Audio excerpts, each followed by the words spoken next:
For dinner, I am making some zucchini, onions, and pepper sauteed with some marinara sauce, a little salt and pepper, and a little bit of grapeseed oil.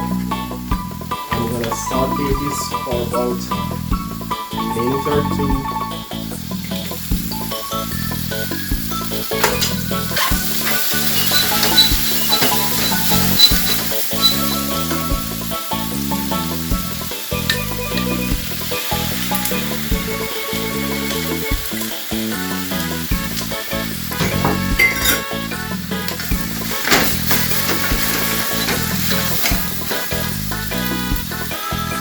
Salt and pepper.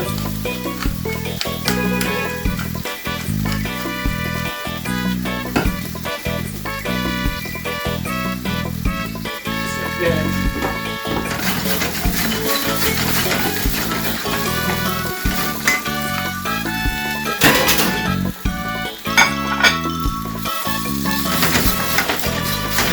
There you go. Sauteed vegetables.